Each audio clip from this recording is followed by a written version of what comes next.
Boy got money, Malcolm. Look at that right there. That's the rich side of the family. I told you that, bro. Nah, don't do that. This shit, that'll work for all of this. I just don't put my money nowhere else. Here we go. Welcome to the Big Hammock Podcast, coming to you on YouTube, Spotify, Amazon Music, Apple Music, iHeart. Always check our updates on Facebook, now on TikTok. We have our website, of course, thebighammock.com. Many things going on there. We've got our digital copies, Blu-rays, DVDs. That's what we're here for. We need y'all to purchase those movies. We have our shows on our podcast. We need subscribers. Listen, y'all, we're not making no bones about it. We are trying to get people to buy this movie. We're not trying to get famous off of this movie, are we, Malcolm? Nope. You trying to get famous. No. As a matter of fact, a lot of people have been asking, is there going to be a sequel? It's been a common question. Yeah. And we had another previous episode. We had some call-ins. My aunt actually asked the question, "Is there going to be a sequel?" And we kind of brushed it off to the side, and we didn't turn it down or whatever. But we legitimately have been, could we do it? Would we do it? Would we ruin the first one if we did it? And we were talking after the last episode, and not only were we, and it was just kind of shooting ideas around, but I think we kind of came up to the conclusion between me, you, and Travis that we absolutely could do it. Yeah. But Malcolm, you had looked at me and Travis dead in the eye, and you said, only if we sell 100,000 copies. Yep, that's our goal. That's our goal. It's not to get famous. Right. Because to get famous, we're going to have to sell way more copies than that, right? right. And, really, when we look at the number 100,000, it's obtainable, right? Because there's 400,000 people in Marion County. We've talked about that in the podcast already, but that's just 25% of Marion County. And, we could definitely do that, but we're not just stretching, or sticking to Marion County. Obviously, we're going to Morgan County, or, depending on when this episode drops, it might be we've already been to Morgan County. But my point is that, we're not just stopping there. I've got friends from high school that have moved to different states. I've got one that, some that live in Kentucky, one that lives in Washington, D.C., you've got a cousin who we're going to have on the show who did the editing. It was the visual editing. Yeah, the special effects. The special effects editing. And it was gunshots and other parts throughout the movie. Colin is his name, and we're going to have him on the show. And he's in Virginia. So, we're not just stopping or sticking to Ocala, so to speak, because it doesn't matter how we get to that 100,000. Right. Like we can go, across the United States. Now, again, we could do it on our own here in Ocala. You've gone around selling DVDs. Is it obtainable? It's obtainable. It's obtainable. For sure. And so, with that being said, we're going to have Colin on the show. Mm-hmm. Colin, welcome to the show. Thank you for having me. And Malcolm's over here. Messing up his stuff. It's turned down. Oh, is that the soundboard? Yeah, he's got the soundboard up and running. So, Colin, your business name is Colin Lutterlow Visuals. Yeah. Okay. And yep, CL Visuals is easy. Okay, CL Visuals, okay. Yeah, there's a lot of L's in there. I was telling Malcolm that before we had you on. I said, man, that's a tongue twister there. So how long have you had CL Visuals up and running? Since about 2018. Okay. When I first started photography. All right. And you do that full time? I do. Not my own company. I work for a company right now, and then I do my business on the side. You do your The goal is to eventually do it full time though, like just working for myself. But it's always kind of been a side thing. and you But yeah, and you have your cousin Malcolm take advantage of you. Says, "Hey, cuz, Absolutely. I need something done," and that's you're right. like, "Yeah, no problem, cuz I got you." How did that go, Colin? Did he? You know what? I'm gonna go back to that. Virginia. We're sitting here. We're telling all of our listeners, subscribe, chat, comment, share, tell your friends.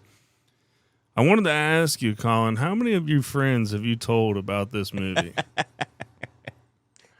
Um, I definitely told my buddy Ryan that I work with on a day to day. Like I work with him at my 9 to 5 job, and I was telling him about how I was doing some VFX work. But I feel like the film community in Richmond is kind of small, but so I don't really get to see all of my film family as much as I want to. So I really just probably told Ryan about this project in particular because we're always kind of like freelancing on the side of our 9 to 5 jobs. You know what I mean? Man, we got some work to But yeah, do. Ryan was aware about it. We got some work to do with you, Colin, because you had the golden opportunity to say, "Yeah, all of Richmond knows about this movie. They're ready for it." Put the pressure on him. Put the pressure on him. Oh shit. But hey, we will come to Richmond if you line something up for us. I don't know, maybe another cousin favor. I don't know. Hey, we have a couple theaters out here, so I have to see what I Yeah, can check do it out you. for us. We'll definitely come. We're going to be. These are fun trips. Yeah. So we're definitely anything that makes sense. We want to get involved anywhere. So when he calls you up, he says, "Hey, cuz, I need a favor." Did he tell you what all did he tell you about the movie?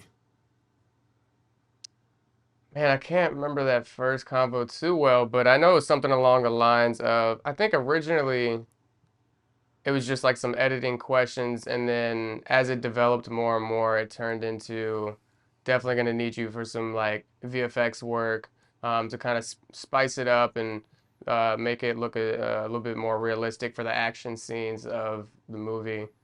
Um, but Malcolm's always just calling me for random questions, whether it be about lenses or cinematography questions or just bouncing ideas off of me.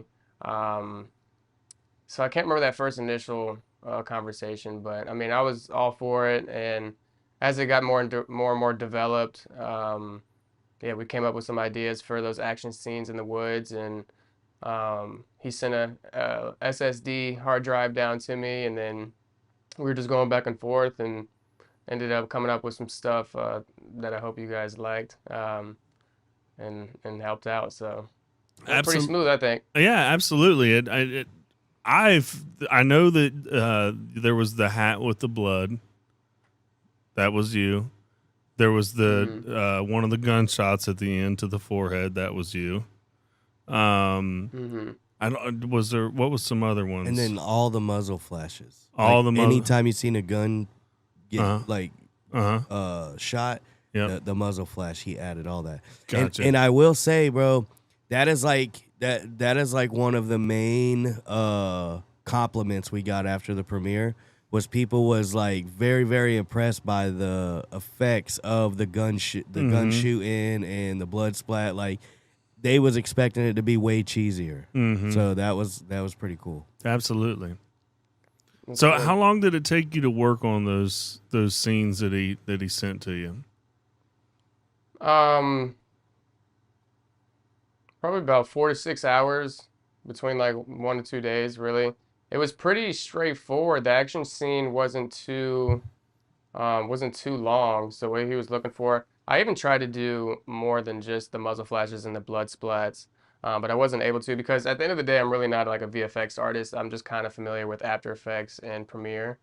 So I was just trying to really look throughout the whole movie and see where we could add stuff to either spice it up or just make it look more realistic. And it just boiled down to that action scene. So, because I also was gonna try to like have some of the guns like that didn't hit the characters during the fight scene and have like dirt flying up in the background, but I wasn't able to pull that one off. But so yeah, it ended up just being the muzzle flashes, the blood splats, and then I tracked that blood on the dude's forehead at the end for that last shot. Yeah, it was good. It really was. Well, that nailed it, right? Yeah, That yeah. because I feel like without that, it would have been super, super like cheesy the way it happened because he gets shot and then you just see him drop and fall out, which I think it would have been like whatever, but the fact that you could see the blood, It was on that the little forehead- bit of extra Right, that, that you know, little really extra. kind of sealed it off. Colin, obviously you've seen the scenes that you edited. Did you have you watched the movie? Yeah, I watched the movie with my family. We watched it. Okay, about a cool. week- during the week of release. Yeah. All right, very cool. So, when you had obviously seen your scenes, what were you expecting before you guys watched it? You just thought you were going to see Bigfoot walking around in the woods the whole time? Or something that, yeah, something along that. Because, I mean, he sent me the whole project file, so I did see, like, majority of the movie, but I was kind of just scrubbing through it. I didn't really digest the story and what was going on. Plus, a lot changed later on down the road. Like, I did the effects scenes pretty early on, and then you guys developed it more and more. So yeah, I didn't really know much of the storyline actually going into it. So, which is good. That's how I wanted to watch it. I didn't want to really know already what was going to be happening. So, but yeah, I mean, I don't really know what I was expecting. I haven't really seen too many Bigfoot movies, but something along the lines of like them creeping in the woods and hearing shit and So I don't you know. watched it. Now, you said you watched it with your family. Right. Who all was that? Was that your dad and or just No, wife so and my- kids or? I'm sorry, I don't know so your my marital dad, status. What's- nah, it's all right. My dad watched it with his wife and my little brother, but I was at my mom's house with my two brothers, and one of my brother's girlfriends. Gotcha. So So, it was like 4 or 5 of us. living room setting, TV. Right. Did you have surround sound? Yeah. Okay. Yep. Little sound bar. All Yep. right. Okay, cool. So you're watching that in the living room. What was the thoughts during the movie, after the movie? without spoilers. with no spoilers. Without spoilers. Okay, so I can't give We done screwed him I up, can't give Malcolm. specifics. Just a generic. I was surprised. So I'm thinking from a cinematographer's standpoint and like how much Malcolm has like learned, you know what I mean, since the beginning of his journey and learning all this stuff, because that's just a guy that takes on a lot of hats, you know what I mean? So it's just challenging with his audio background, but also like directing and you know what I'm saying, just doing multiple things. So me, I'm judging it from like that aspect, but also the storytelling part of it too. But I mean, nowadays, I mean, once you get into film, you can't help but to watch any movie and be like, oh, how did they film that? Or Right. yeah, I wonder how they got that shot or how they lit that or you know what I mean? So all those things are running through my mind, but I was just amazed with the cinematography of it. It looked really good and punchy. Yeah, like the colors and whatnot. I'm with like you. how- I, I you like- know, I've Oh man, I don't know how to do this with sorry, go ahead. no, I've watched a couple of the I've watched a couple independent films, and I've wondered to myself, man, is ours like that? Are we just looking past our own, our own stuff because we know who's in the movie or we know who did it or anything like that? And from what I've heard, it's definitely not. We had good sound, we had good cinematography, we had good edits happening. It's definitely something that I'm impressed with as well. And absolutely from your standpoint and your experience and background and whatever type of edits you're making through the process of your work, to be able to say that, I think that's a big compliment to the movie. Absolutely. So it's funny. The other day, we had my family on the podcast, and it was Travis and Malcolm were on as well, but they put my cousin and my aunt on the spot, and they asked if there was any funny childhood Zach stories, and I figured what a golden opportunity now. If you could just tell me any type of funny Malcolm stories from when he was a little kid and you guys were growing up cousins. I'm thinking, maybe. Bro, you're hitting a brick wall on this one. He's young, a lot younger than me. So he ain't gonna really. There was a big age Yeah, gap. but you heard some but no, stories. Malcolm actually. Okay, go ahead, Colin. Shut up, No, Colin. I was just saying. Hold on, Colin. I'm with you. You shut up, Malcolm.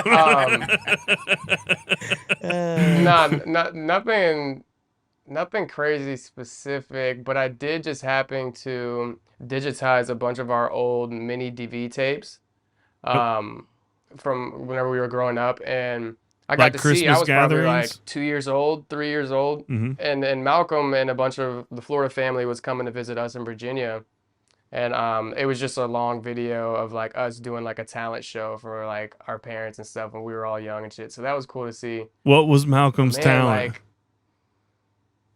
Malcolm's talent, he was kind of directing the whole thing. Funny enough. Wow. yeah. Okay, how old was he? Well, he was like 5, 6, maybe older. What is our gap, Malcolm? Well, I'm 30. How old are you? I'm 36. And I'm 26, so 10 years. 10 and if I years. was 1 or 2, then I don't even know what that math is. But oh, yeah, so probably 12. like 8 to Yeah, 10. yeah, it'd probably be right. But that's cool though, need to send you right? that. Like here Malcolm is at the talent show. He's directing the whole thing, and then lo and behold, you're directing a movie. and Colin, you can't see Malcolm right now, but he does not. He did not remember that, No, and not he's at all. just like, and it's cool for him to think about that and put that in Yeah, perspective. I would definitely like to see that. Yeah. I'll send it over. Look, I leave something for my dad to send to you guys, and he don't do it. So I digitized a bunch of stuff that you probably have no No idea. recollection on. So I'll send that over to you guys for sure. Dope. That's dope. cool. Yeah, that'd be cool. Cool. But I wish I had a funnier story. Like growing over, I just remember always laughing with Malcolm. He was the funny cousin. You can just let loose, get in a little bit I of didn't trouble. realize that you guys were that Matt. far away. I mean, I knew that you guys have lived in Virginia. Like it was always a big deal when Uncle Shane came into town. But then the cousins down here, they're all closer in age too. But I didn't realize that you guys were that far apart in age. But it's cool that different perspective that you have, Colin, right? When you're growing up and you see these kids. I'm assuming you're probably a lot better behaved based off of the lessons that your cousins made when you were growing up. Oh man, nah, bro. He carries that last name Lutterlow, brother. That's all I'm saying. Yeah, so he's very well behaved.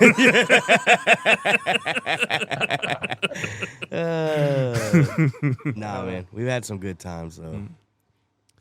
Colin, Yeah, we did. I want to say it's been fun. Thank you for joining us on the show. It's good to finally see you because I have been wanting to tell you how good of a job you did with those edits that Thank you you. did. And I literally there's things that I specifically catch those things when I watch the movie, and I'm like, yeah, that was good.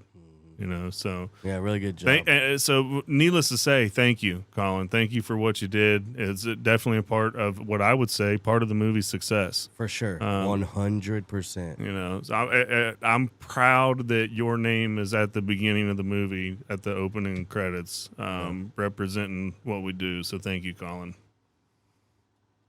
Absolutely, yeah. And thank y'all for having me on the podcast and for allowing me to collaborate on this for sure. And I hope any future stuff too that you guys do. Like I'm always down to collaborate. Maybe that can be my thing, and I'll try to Y'all do heard the him. VFX work on some of the stuff. So No takebacks now, cuz. No takebacks yeah, now. absolutely. And before we close this out, I think the last thing that we'll just end with is don't forget to tell your friends, Collins. You got more than just that one that you mentioned. I went to the scrapyard today and gave the guy at the scrapyard weigh station a card. He's like, I was handing him my ID, and my ID still has my beard. He goes, "Oh, you cut your beard?" I'm like, "Yeah." I'm thinking, does he remember me from coming to the scrapyard? I was like, "Oh, it's on my driver's license." I was like, "Yeah, I was in a movie and I cut it off." here's my card. Perfect. So, Colin, I'm mentioning that story because, there's a lot of sarcasm on this show, and I just want to give you that thing to, step up your A game a little bit there. And with that being said, we're going to close it out. BigHammock.com, thebighammock.com. One word. Get your Blu-ray, DVD, digital copy, rent it, get your shirts, tell all your friends, subscribe. Let's close it on out, boys.